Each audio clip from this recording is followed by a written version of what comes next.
The silhouette in the old diary, the boy who wrote for ghosts. On moonless nights, the wind from the western hills of Ammar village often carried a sound like the faint, aching call of a woman.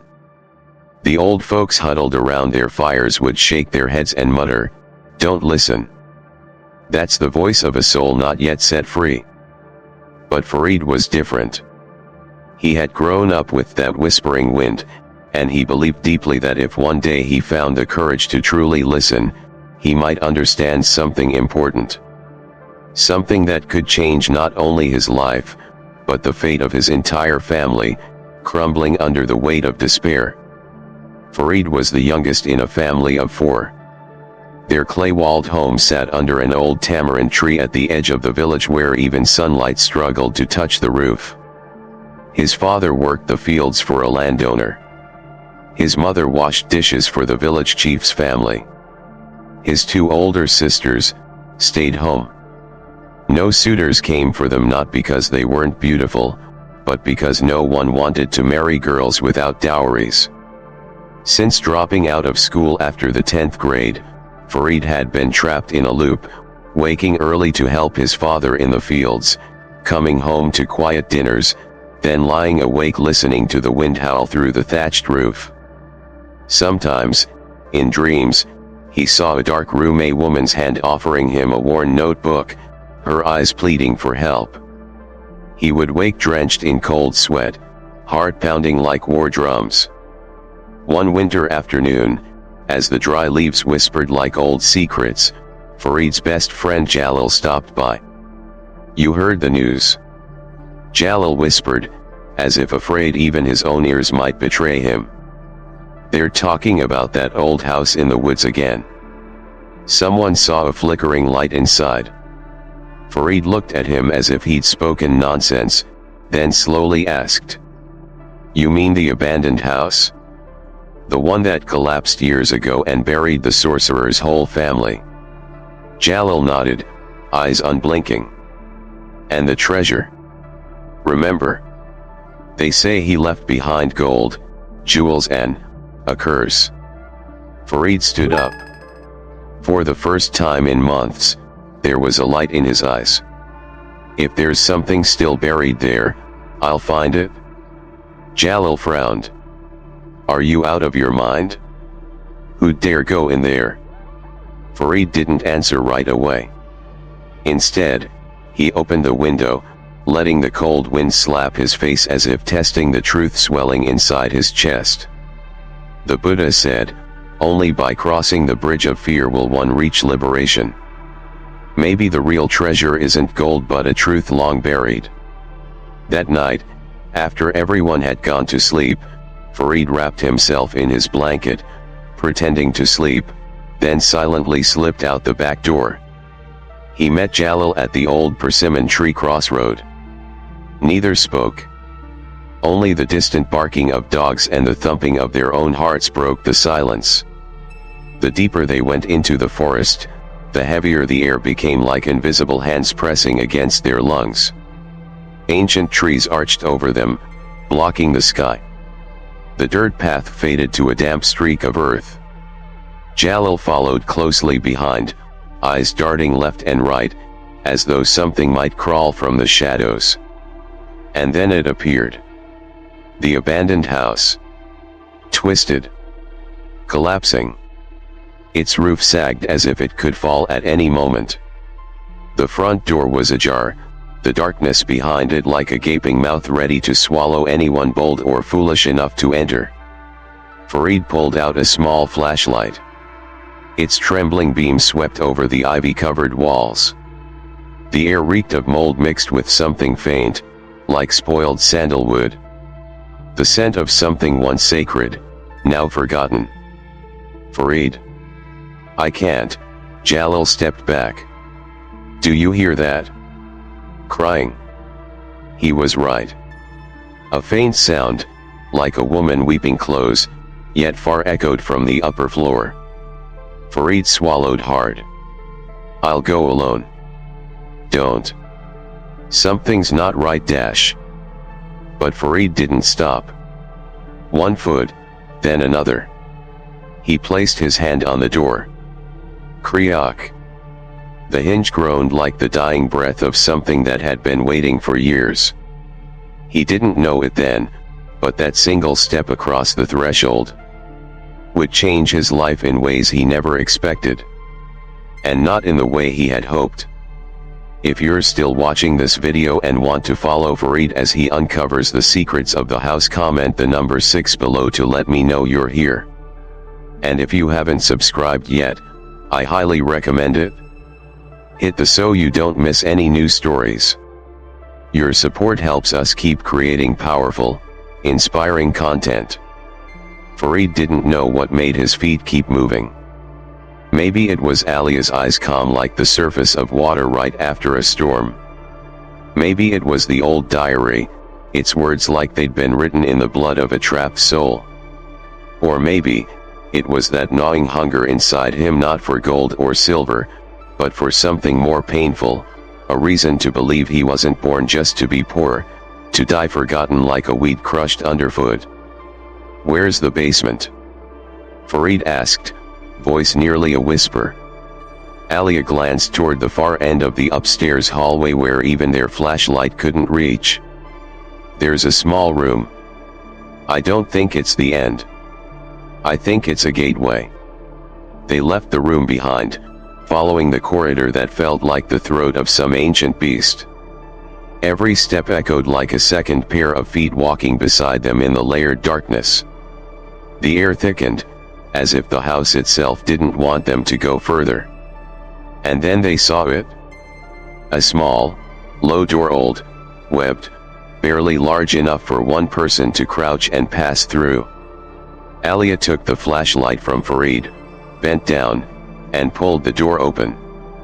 The hinge creaked like the last breath of a dying man. Inside, stairs. Narrow, wet, black as the bottom of a dried-up well. Are you sure we should go down there? Farid asked, his chest tightening. I'm not sure, Alia replied. But I know, if we don't, we'll never escape whatever's holding us here. And with that, she stepped onto the first stair. No hesitation. No looking back. Farid exhaled hard and followed. Each step sank deeper into another realm, not one of men, but of memory, of shadow long unnamed. The flashlight began to flicker.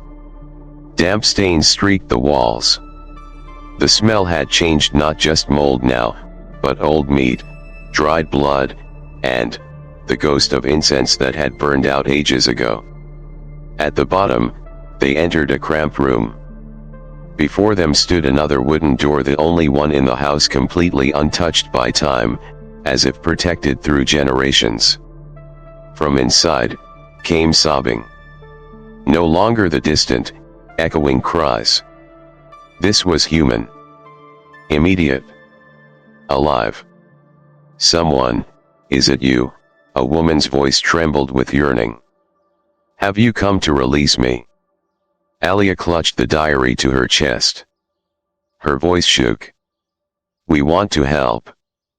But who are you? And why are you trapped here? Silence. Then the door shuddered. Once. Twice. As if someone inside was too weak to knock properly. Then the voice came again, softer now, almost pleading. I don't remember my name. Only that it's been 20 years. A man, a sorcerer, he trapped me. He said I was a threat. But I was just a female jinn. I never harmed anyone. I only wanted to live quietly with my family on the northern hill. But he summoned me with dark spells, bound my soul with a black thread, and locked me inside.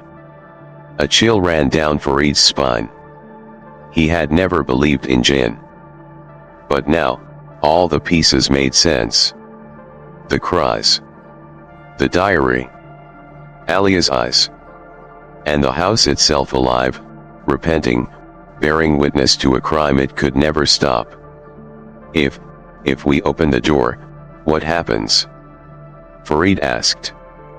There are only two outcomes, the voice behind the wood whispered. Either I go free, or one of you takes my place. Alia turned to Farid. Her eyes glowed like embers in the dark. You didn't come here to run, did you? Farid nodded slowly. No. Then trust me. It's time to break this curse. She stepped forward and pulled from the diary a frayed black thread, the very one used in the binding curse, wrapping it gently around the lock as if to test its energy. There's only one way, we both place our hands on the lock and chant the spell together. Alone, it won't work. Farid grasped her hand. Together. Alia nodded. They placed their hands on the lock. And then they spoke word by word, slowly chanting in a whisper that seemed to echo in both worlds, the world of the living, and that of the wandering dead. The moment the lock clicked open, a cold wind surged up from beneath the door. And a scream. Not from someone inside, but from something, rising from beneath the ground. If you're still watching this video and praying for the safety of this young pair, comment the number 2 below to let me know you're with us. And if you haven't subscribed yet, hit that subscribe button and the bell so you don't miss our next story. Your support helps us keep making meaningful and inspiring content. The wind burst out from the door like a vortex of spirits, sweeping away dust, time and illusions. Farid's flashlight flickered once and died. In an instant, everything was swallowed by darkness. But not the kind that signals despair. This darkness was taking shape. The walls began to glow faintly, veins of light trickling through the cracks, like blood pulsing through ancient stone. A low murmur rose, deep and vibrating, like an old chant whispered through centuries. Not from the woman. Not from Farid. Not from Alia. From the house itself. Farid clutched Alia's hand. They stood still. Breathless. Then, like a sigh drawn out over 100 years, the basement door creaked open. There was no monster inside. No storm. Just a girl. She stepped out slowly. Long hair. Straight back. A white dress. Her face, half shrouded in the weak glow, had no sharp edges, only an ancient presence. Like a memory given form. You called me, she said. Her voice was soft, but rang out like a temple bell in the mountain. I am not a soul needing rescue. I am the truth you've been running from. Alia stepped back, eyes wide. Who are you? The girl didn't answer. She raised her hand and pointed straight at Alia. You know who I am. From the first night, I called you in dreams. You are the daughter of the man who imprisoned me. And you are the only one who can end the curse. Farid turned to Alia. She was trembling. The stone light revealed every line of sorrow on her face, not fear, but guilt. I know now, Alia whispered, as if confessing. My Baba, he wasn't just a sorcerer. He crossed a line no human should cross. Farid didn't understand. But the girl nodded. Your father wanted dominion over the jinn world. He captured us. Tormented us. He locked me here because I refused to serve him. And now, you must choose. She stepped closer. You can free me and break the curse. But the price is that you must take my place. A jinn cannot free itself. A sacrifice must be made. Alia froze. No. Farid cried out. That's insane. We didn't come here to trade lives. The girl turned to him. For the first time, her eyes were fully visible, deep, hollow, and reflecting a strange light like temple lamps shimmering on moonlit water.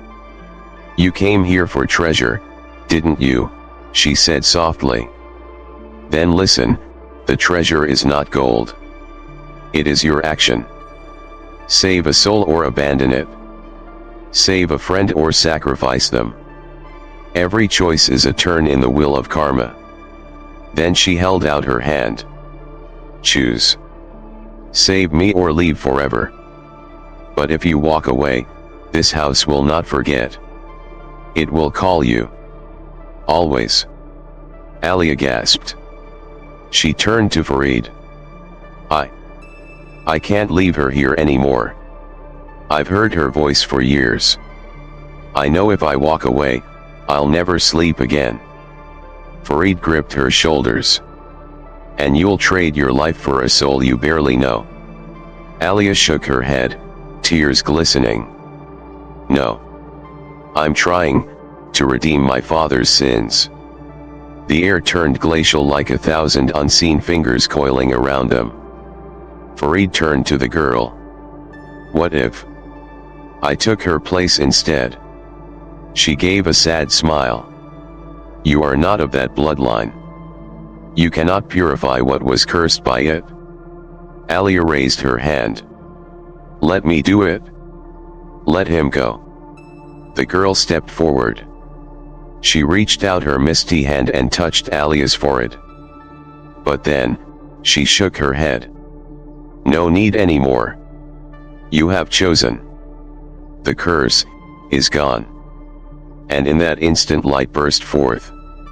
The girl smiled. Then vanished into the air like she had never existed. The dark room closed behind them. The cold air vanished. The glowing cracks dimmed away.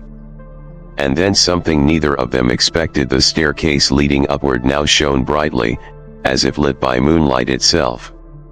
Farid and Alia looked at each other. They said nothing.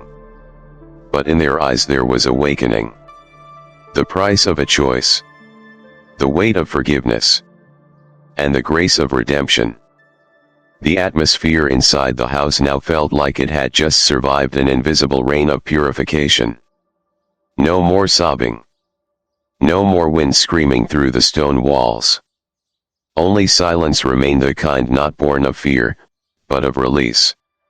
Farid walked beside Alia, each step on the wooden staircase buoyed by something gentle, profound.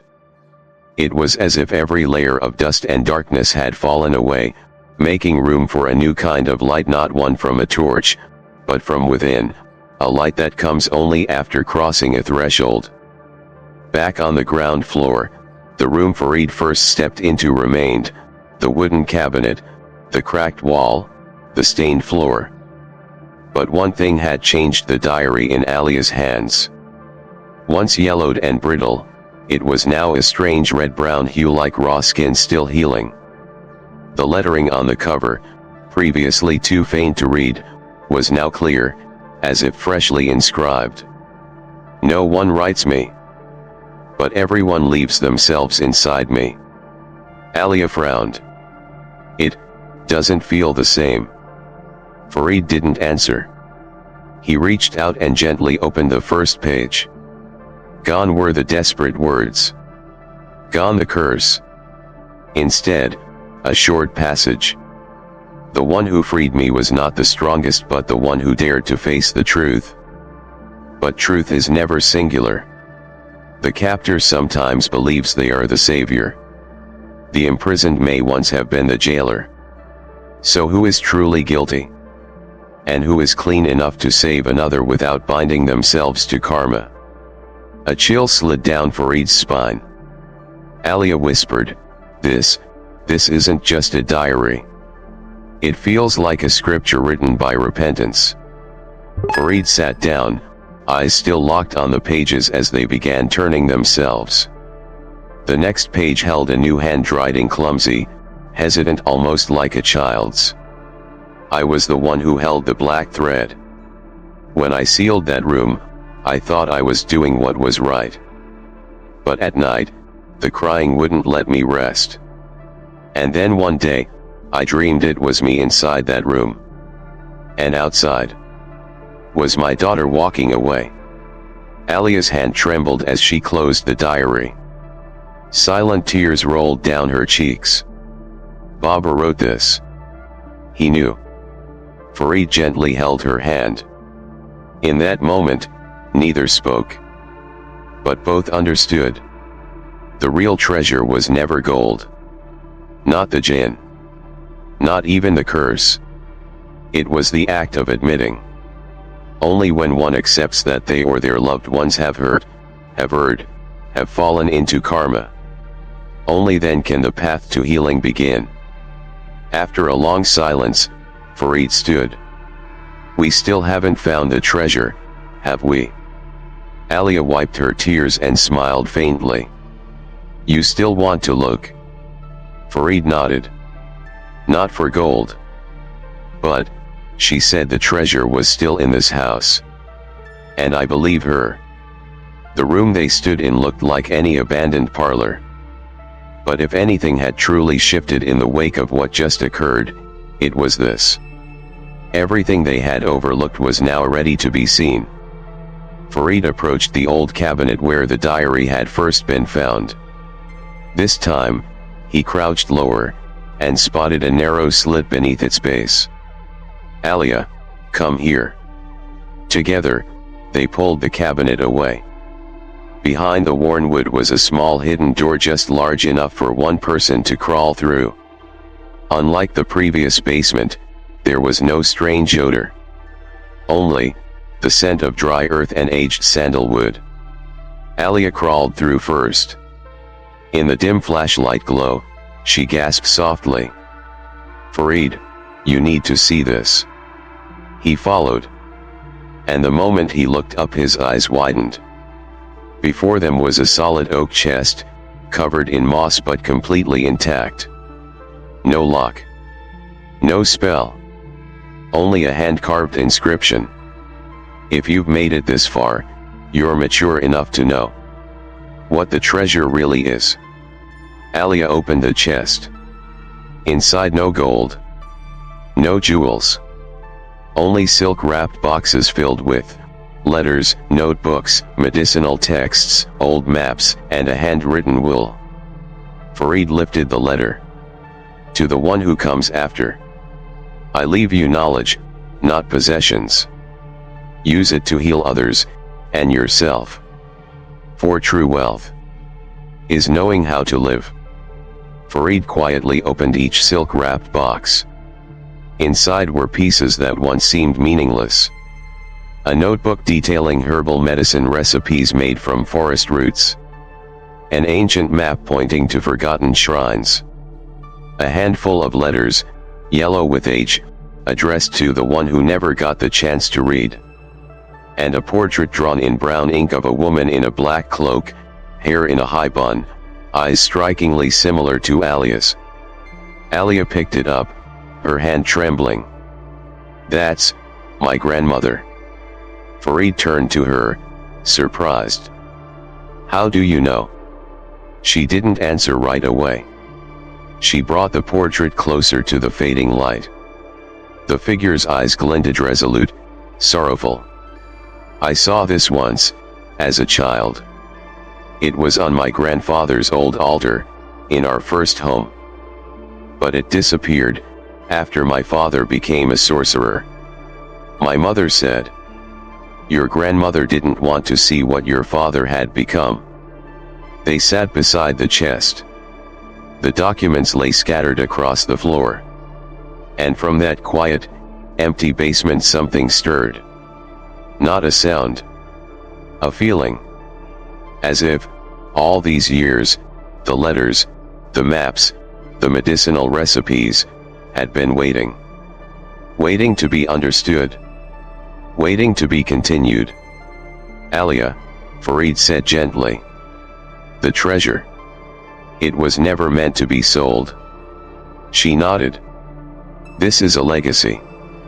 Everything that remains of those who came before. People assume sorcerers leave behind only curses. But maybe they leave a path to salvation, too. They continued opening the old leather-bound books. Some chronicled healings by traditional remedies. Others described wandering spirits and how to guide them to rest. But one journal thicker than the rest had entries written, in blood. Farid carefully opened it. Date, unclear. I saw it in a dream, a young girl trapped in the basement. Calling me. Begging. But I didn't open the door. Because if I did, I would have to face the truth. That I was the one who put her there. Not because she was wrong. But because I was afraid. Afraid of what I couldn't control.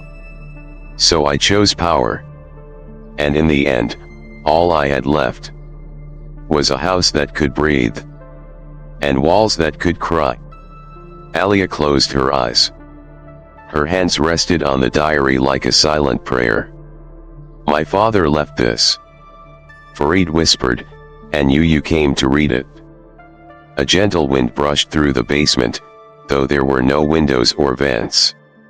They both felt it. As if something, or someone, had just exhaled. As if the house, after all these years of bitterness and burden, had finally taken a breath. They carried the journals upstairs, carefully wrapping them in clean cloth they found in a hidden drawer, then placed them back into the wooden cabinet. Farid suggested. We could take them out. Share them with the world. Maybe, build a small museum. But Alia shook her head. No. Let this place remain quiet. Those with the heart and the fate to find it will come. Truth doesn't need noise to exist. Farid nodded, feeling something loosen in his chest. Then, this house is no longer abandoned. It's now a sanctuary for lessons no one ever taught. And for souls finally called by name. Before leaving, they laid a white cloth on the center table in the parlor, the place where the first diary had rested. Alia placed a single stick of incense on top, lighting it with a small lighter from her bag. The smoke curled upward, soft, clear, like a silent prayer for those who had lived, and had been wrong. Morning. After countless hours wrapped in shadow, for the first time, sunlight touched the young faces of Farid and Alia as they stepped out from the house once cursed. They stood at the threshold, eyes squinting, not because it was bright, but because it was real. So real that they wondered, was everything that happened inside just some strange dream? But Alia's hand still held Farid's. Firm. Warm. And in her palm a faint scar remained where the black thread had burned away during the Jinn girl's release. No, it wasn't a dream. The door behind them, once known to slam shut like it was bewitched, now closed softly. Like a farewell. No creaking. No wind. Only a line now etched into the wood, visible only when the heart was still enough to see it. Those who enter with greed will be held. Those who enter with compassion will find themselves. Farid turned to Alia and exhaled, as if letting go of an entire lifetime. That house, it was never evil. It was simply forced to hold on to what the world had cast away. Alia nodded. And now, it doesn't have to anymore. The path back to the village was short. But today, it felt even shorter. Sunlight streamed through the leaves. There were no shadows lurking. Small birds hopped from branch to branch, chirping as if to guide them back from a world few would ever believe existed. As they crossed the forest's final boundary, Farid paused. He turned back toward where the house once stood. But there was nothing. Only a thin mist, hovering gently above the ground. As if the house had never been there at all. You see that? Alia asked, her eyes full of quiet wonder. It doesn't need to exist anymore. Farid smiled softly. Or maybe, it's returned to what it was meant to be. Whole again. Without bitterness. A resting place for souls who've finally been named. By the time they reached the village, the sun was high. People had already begun their day watering vegetables, feeding cattle, mending old fences. Everything looked unchanged. But Farid knew better. He had changed. No longer did he yearn for treasure to escape poverty. No more daydreams of an easy escape. In their place a quiet strength. A sense that everything, everyone, had its place. In a map far bigger than the village, the forest, or any house. Farid stepped inside his home. His parents were silently eating a thin porridge breakfast. His sisters sat by the window, sighing at nothing in particular. Everything was just as it had been the night before. Farid, his mother gasped, nearly dropping her bowl. "Dear God, Yuri, you're alive." Farid smiled. "I'm alive. And I brought something back for us." He unwrapped a small cloth bundle. Inside was no gold, but a handwritten letter, the final confession of the sorcerer.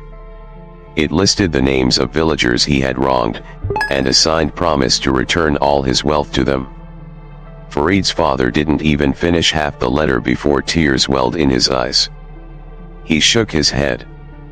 A man like that, finally repenting. That's something. A blessing for those still alive to hear the apology. Farid smiled. But he didn't share everything. He didn't speak of the Jinn girl, the basement, or the silent sacrifice Alia had nearly made. Not because he wanted to hide it, but because he understood. Some stories are meant to be kept inside.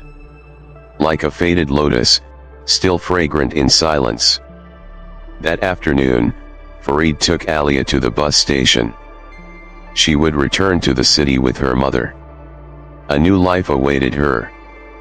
But just before stepping onto the final stair of the bus, she turned around. Her eyes shimmered with tears. "I don't know if I'll ever come back. But if one day you hear the wind whispering on your roof, maybe that's me." Farid said nothing. He simply placed a small sandalwood bracelet into her palm, one he had found in the chest the night before, and nodded. "I'll remember. And I'll wait. Not for you to return, but to preserve the thing that once changed me." 1 week passed since the night Farid left the cursed house with Alia. It rained twice.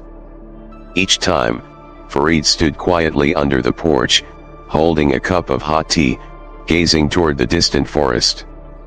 No one in the village mentioned the house again. But something strange began happening. People changed. One man, plagued by sleep paralysis for years, now slept soundly. An old woman with memory gaps suddenly recalled vivid wartime stories. And the lonely widow who lived beneath the hill, claimed her late husband had come to her in a dream just to say sorry. Farid listened. Never confirmed. Never denied. He simply knew. The wind in the forest had changed direction.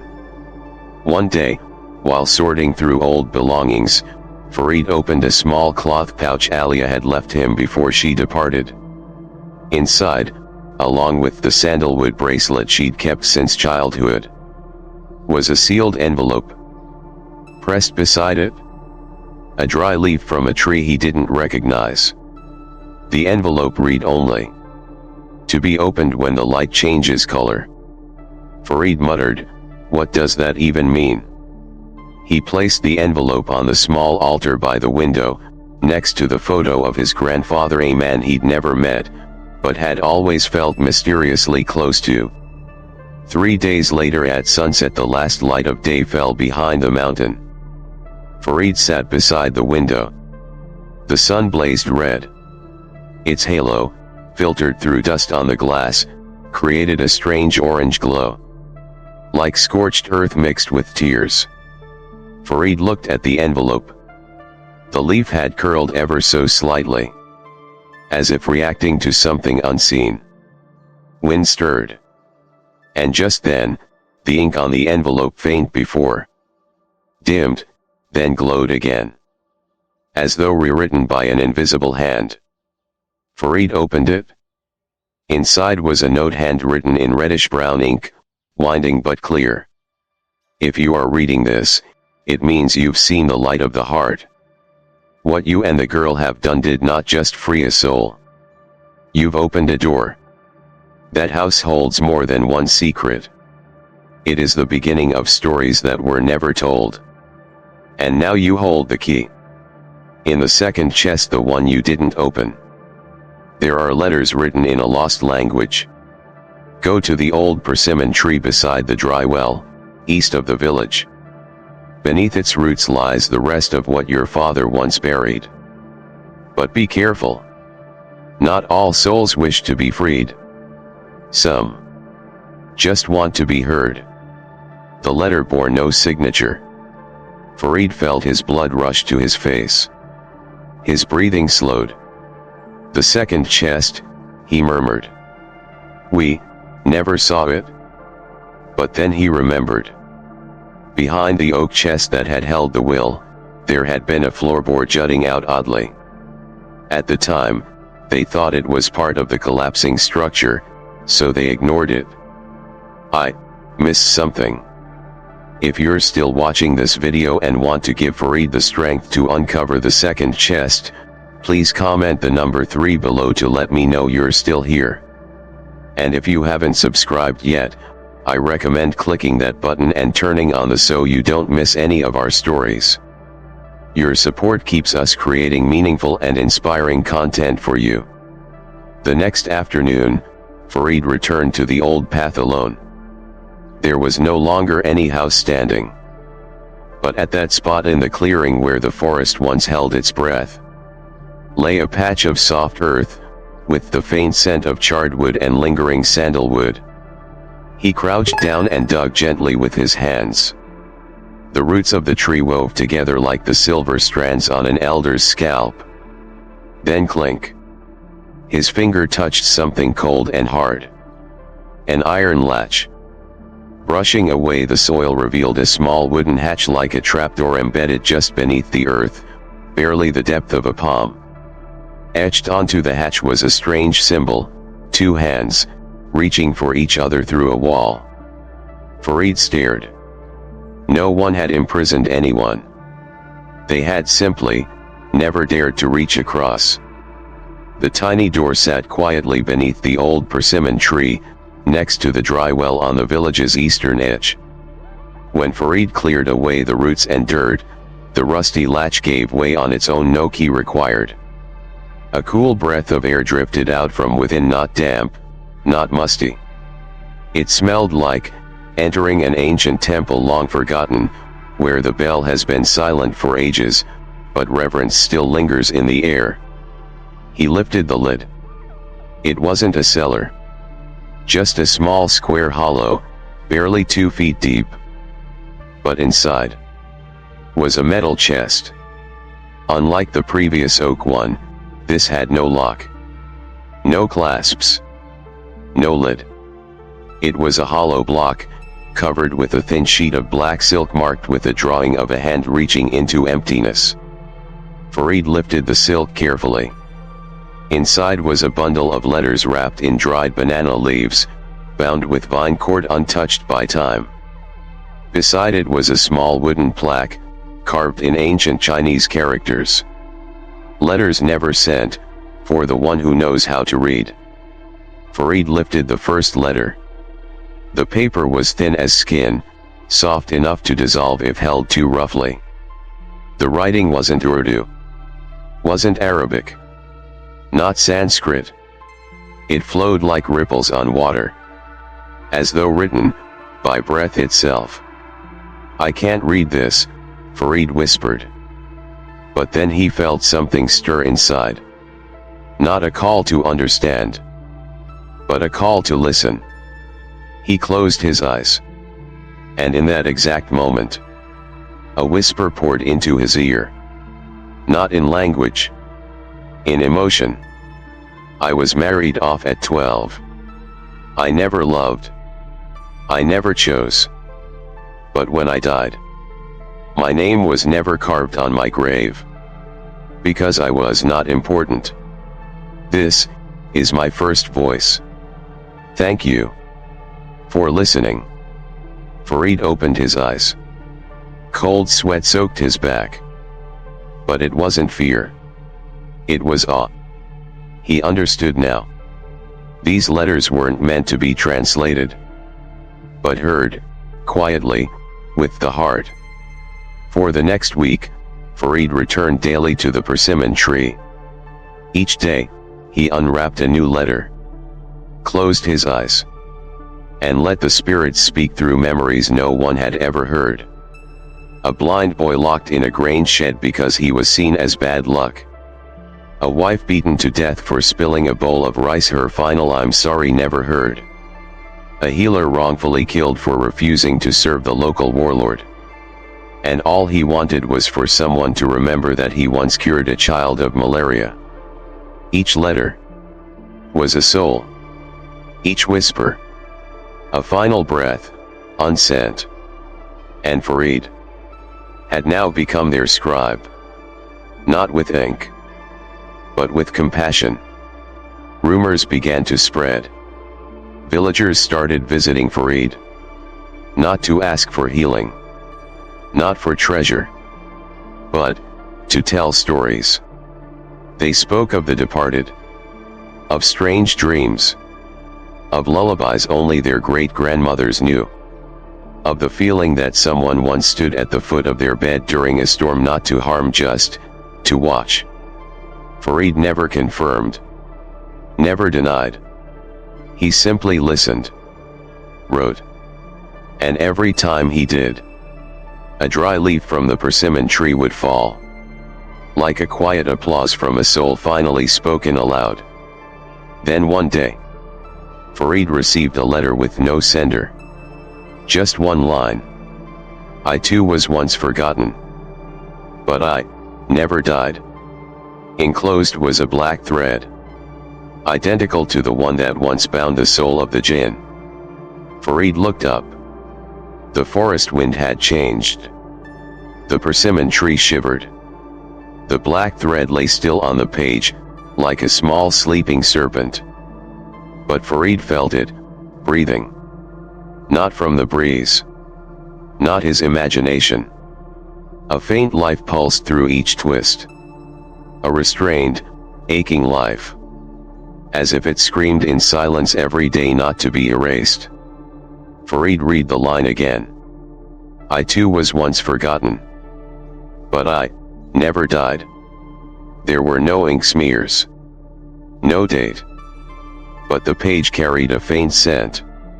Not of market incense, but of temple wood smoke.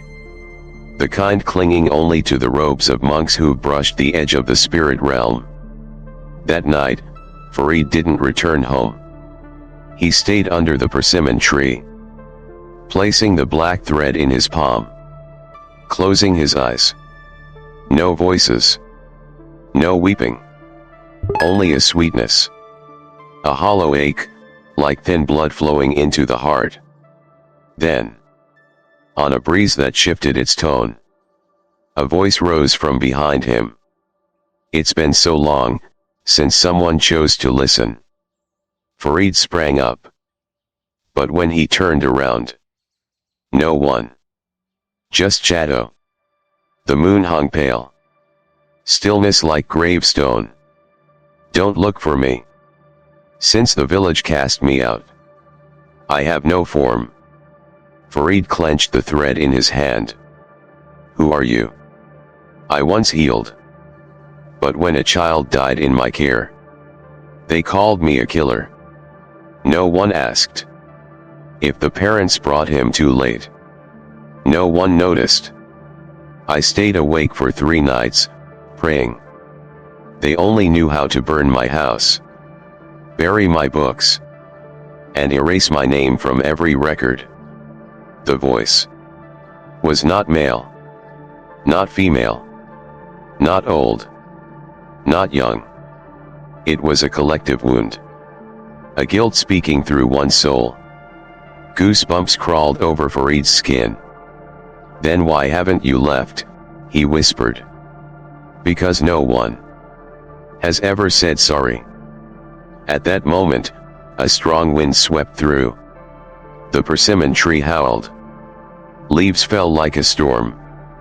The black thread shattered in Farid's hand, revealing inside a small slip of silk paper with a single line.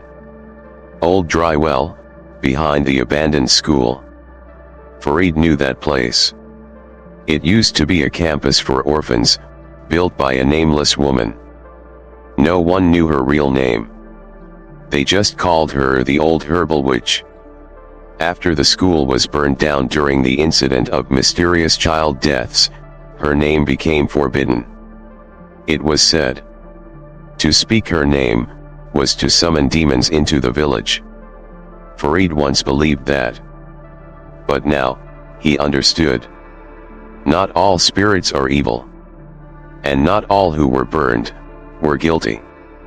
The next morning, while mist still blanketed the earth, Farid wrapped himself in an old cloak, brought a kerosene lamp, and headed straight to the back of the abandoned school.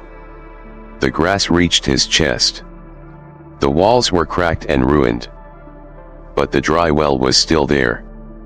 Shrouded in plants, like an old wound that had never been allowed to heal. Farid lit his lamp and leaned in. At the bottom of the well something reflected the light. Strangely, even with no wind, the surface rippled, like it was breathing. He tied a rope around his waist and slowly descended. Near the bottom, he saw it clearly. A stone plaque. On it, a sentence was half-carved. "Whoever chooses forgiveness, will be the only one to see." The rest had been scraped away. Farid reached out and gently touched the stone. In that exact moment, another hand touched his back. Not cold. Not gripping. Just resting. Like a silent thank you. Farid turned around. No one. But when he looked up through the mouth of the well, the morning sun had split into 3 rays, meeting at the exact spot where he stood. Farid climbed out of the well and walked home. As he stepped onto the threshold, he saw an old woman standing by his door. Silver-haired, small in stature, holding a bundle of dried herbs. She looked at him with eyes that had waited a long, long time. "You're the one who read the letters, aren't you?" Farid nodded. "Then it's time you hear the rest. Because you're the only one who didn't run." The silver-haired woman stood quietly under Farid's porch. Her presence, though small, seemed to still the air around her. The herbal bundle in her hands was tied with stripped bark from a silk cotton tree, something only those trained in ancient medicine used. The scent of mugwort, wild ginger, and dried cinnamon lingered in the morning air, reminding Farid of that first chest he and Alia had opened in the haunted house, where the will and old remedies were kept. "You're Farid?" she asked. Her voice was coarse like dry earth kissed by rain. Farid nodded. She walked forward, handed him the bundle, and sat on the step like she was home. "I don't need you to believe who I am. I just need you to listen." Farid invited her inside. She declined. "Things like this should be said in the light, not in the dark. Where this village buried me for decades." Farid sat beside her, still holding the bundle. She looked him straight in the eye. But it felt like she was looking through him, through his ancestors, through the soil soaked in forgotten stories. "My name is Huang. Not the witch doctor, as they called me. I am Huang, daughter of Lai, the woman who founded the orphan school after the plague." Her voice was calm. But each word landed like stones dropped in still water. "When my mother passed, I took her place. I studied medicine from old texts, forest herbs, and whispers of the wind. But when a child died from a seizure, They said I cursed him. When the harvest failed, they blamed my remedies. And one day, they came. No questions. No trial. They burned everything. Farid clenched his fists. Not from anger, but from shame. Shame for a village he'd grown up in. A place that had once dumped the weight of death on the only person who had ever tried to heal them. I didn't die, she continued. An elder saved me in secret. Hid me in a cave. And since then, I've lived like a shadow. She turned to Farid. But I never left the village. Farid choked out. Why didn't you leave? Why stay where you were exiled? Madame Huang smiled. It was not bitter. Just prepared. Because the soul of the village is still here. Too many voices remain unheard. And someday, someone would choose to listen. She locked eyes with him. That someone is you. Madame Huang pulled a small leather journal from the pouch at her waist. She handed it to Farid. This is the rest of what you've already found. Letters with no sender. But not without writers. They didn't die. They were simply erased from the world's memory. Farid opened it. The first page was still crisp, written in bold black ink. I was the third wife, whose name never made it onto the family altar. I was the girl who learned to read, but was barred from exams because I was female. I was the youngest son who died delivering rice but was only remembered as the clumsy one who dropped the pot. I am. The voice swallowed by the soil. Madame Huang stood, stepping down from the porch. You don't need to look for me anymore. From now on, you are my voice. You are the keeper of those who were cast aside. But remember, don't write about them like history. Write like you're having a conversation. Farid jumped up. Wait please, there's still so much I want to ask dash. But she had already turned, walking down the slope. The wind rose. Leaves rustled. Farid ran to the edge of the road. She was gone. He returned to the doorstep. The journal in his hand. Still warm. As if it had just been passed from a living hand. He flipped to the final page. A fresh line had appeared, as if it wrote itself. Don't let them vanish again. Write. Speak. Call them by name. Through the silence of your heart. From that day on, Farid was no longer the young man chasing treasure from old rumors. He became the keeper of what was slowly dissolving into mist. Each morning, he rose early and lit a stick of incense beneath the persimmon tree. He opened the leather journal Madame Huang had given him and began transcribing what he heard inside his heart. Not with his ears, but through intuition.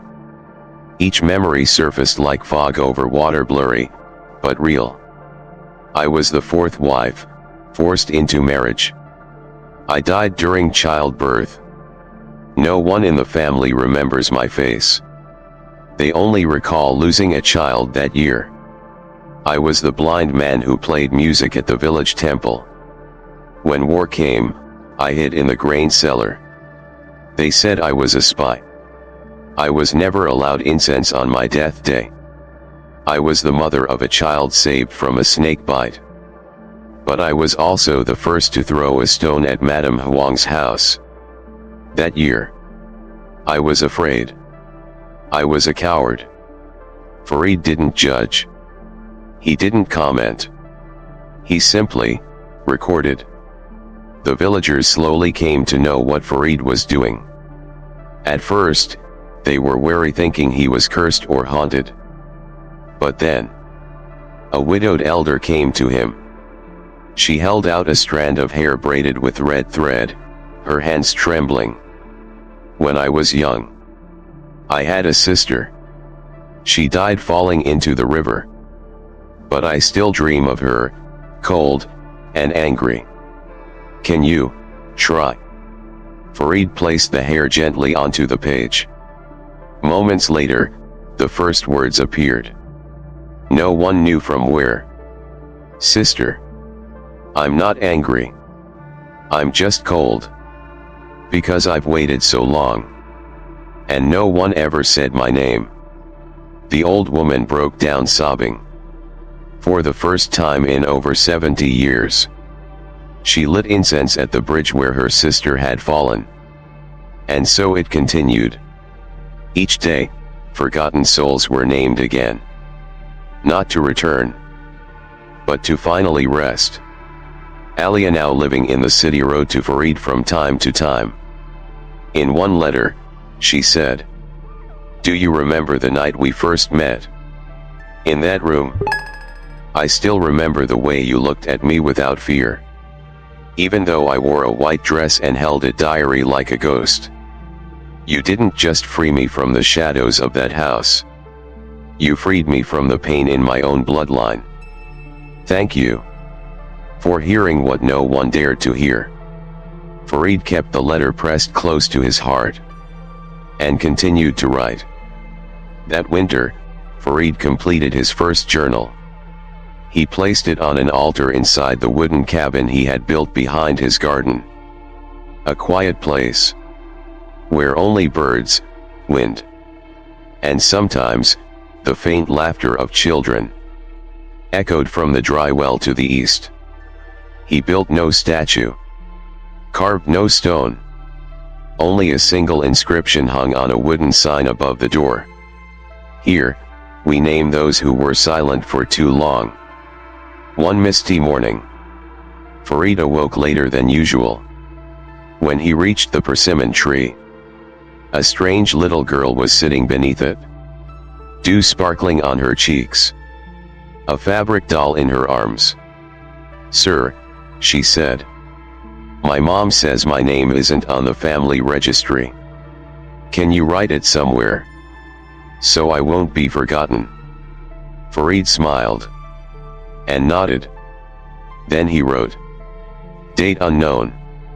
A girl with no name. Asked to exist." In ink. And from that moment on, the world would never be the same. The story ends there. No dramatic fade. No swirling fog. Just one man. And a journal. Within its pages, every word is alive. Once forgotten. And now, alive again. Through gratitude. Thank you for joining us today. We'd love to hear from you. Drop a comment below and share one thing this story taught you, and how you'll carry that into your life. Your voice matters. Reading your reflections brings strength, healing, and inspiration to us all. If this story moved your heart, please like, subscribe, and share. Your support allows us to continue crafting stories that uplift, heal, and awaken the soul. Thank you for watching. And we'll see you in the next video.